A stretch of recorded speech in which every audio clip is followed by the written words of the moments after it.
Hey everyone, my name is Eddie Wang and welcome to this video, and today we are going to break down Jin Parry. And yeah, Jin Parry it is, and it's a move that I actually enjoy a lot, and it's one of the reasons why I do play Jin since Tekken for a lot. It's a move that will come with legacy knowledge, and the further you explain the things that you can do with the parry, the better your Jin is going to be at it, and in this particular occasion. So there has been a few tips and tricks which we're going to cover in this video as well, regardless Jin Parry. But just to start and tell you that you can actually use Jin Parry by pressing back 1 and 3 or back 2 and 4. These two commands allow Jin to do the exact same thing, so you can parry as much as you feel comfortable with. And the move on its own is pretty good because its main goal is to turn disadvantage into advantage. For example, I have Akuma right here, and Akuma has like a 4-4-4 which forces crouch and is neutral on block, as you guys can see. But if you see this move coming, you can parry, and when Jin parries this move, the advantage he gains is so big that allows him to start launching. But the advantage that you get is kind of relative and dependable on what move Jin parry. Not every move that you get is going to give you a launching advantage. Some are going to give you small plus frames, and some are going to be neutral, but still is going to give you something in order to make your opponent shake or hesitate whenever they try to attack you. So there has been a few videos before which I have seen, regardless of parry, saying that Jin Parry is actually a gimmick, something I do not agree. And while I do agree that yes, it's a situational move, but it's situational because you have to predict your next opponent attack. You need to know exactly what is coming, when it's coming, and how it's coming, so you get to parry those moves with the right timing. And Jin Parry is actually over the top for this solo reason, because while every character has a low parry, and Jin has two, he has a standard parry which works mostly like his low parry, in the science that you get like some really strong reward depending on the moves that you are going to parry. And there is some pesky one that doesn't really matter as much, but still is going to turn those into advantage. So you know, Jin has the fastest startup parry in the game, maybe rivaling the regular reversal, chicken reversals, but still Jin has the fastest startup parry in the game. It's even fastest than Leroy Smith, which starts on frame 3, I believe, and Jin starts on frame 2.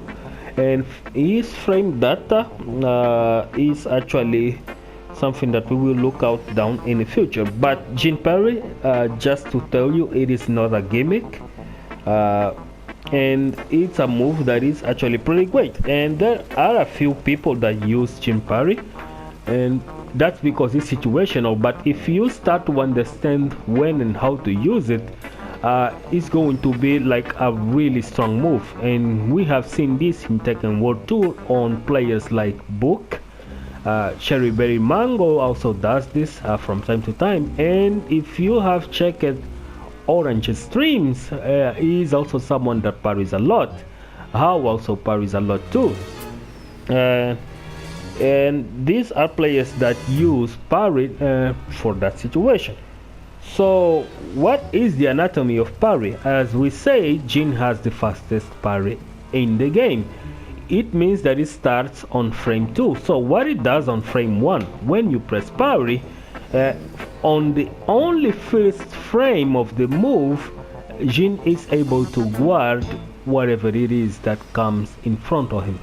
So for this reason, is the only reason we cannot parry jabs, or some of the stuff.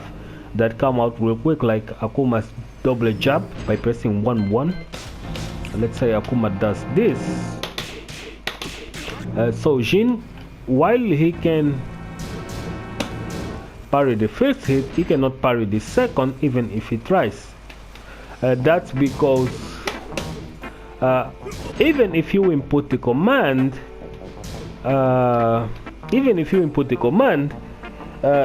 if it hits on frame 1, which is the frame where you input the command, Jin is going to guard on his own, so it doesn't really work well, which is why it makes this so great.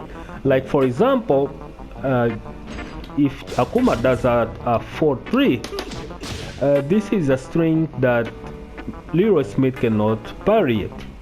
He cannot, but Jin can, because his parry starts 1 frame faster, while Leroy Smith gets hit by it, and if he tries to utilize like other moves which have built-in parry, he gets punished for it.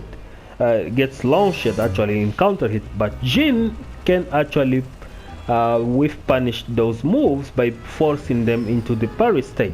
So from frame 2 to frame 8, Jin's parry is able to avoid any kind of bullshit and that is parryable by it, and punish the opponent. So the advantage it gains, it depends of the risks that the opponent takes, because the parry forces moves to whiff, and while them forced to whiff, the property of it is not exactly as it whiffed.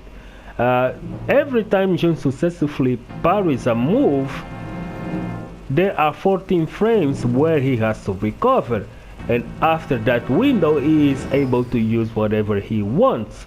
So if he parries a move and that move has exactly 14 frame recovery, after he parries it, then it becomes neutral on parry. And but from frame 9 to frame 18, Jin Parry is able to guard against other characters. Let's say, as you guys can see,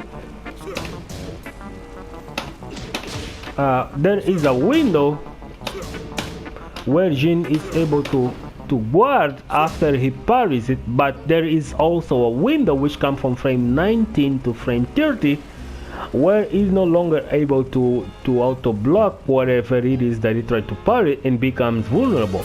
But that's only for 11 frames. As you guys notice on this video, Jin recovers pretty fast from parry, and probably faster than Leroy Smith, and he also does this, he recovers way faster than his electric version, so this is huge. It's something that makes him like able to use the parry deliberately, compared to characters like Leroy Smith, who can't use the parry deliberately, or any other regular character with a common reversal per se. So Jin's parry recovers pretty fast. It only becomes vulnerable for 11 frames. So it's pretty much a distance of a jab or a wall standing 4 per se, which is the time he is vulnerable. So if your move starts up a bigger window than this, then you are taking a huge risk that you are going to get parried again. So what is Jin's parry used for? And as I said, this is not exactly a gimmick, and while it's situational, it helps you if you know or you predict when moves are going to come. For example, we have shown this with this move right here, right? So if Akuma does a double dash, I will be able to see it, and if I'm already looking for this move, I'm going to parry it.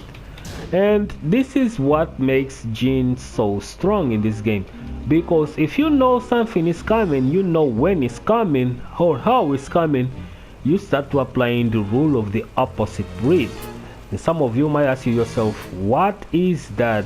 The rule of the opposite read is something that allows you to counterattack your opponent despite you knowing exactly how they are going to approach you. So it's something that exists and allows you to predict how your opponent is going to do or what is going to try next. And when you do that, instead of you guarding, in Jin's case of course, you get to parry it, but you also get to counter hit launch. And if they are so eager to it, you get to opposite read with counter hit launchers. So this is why is it so great. So Jin's parry is used in that regardless, because you can totally bait characters from it, right?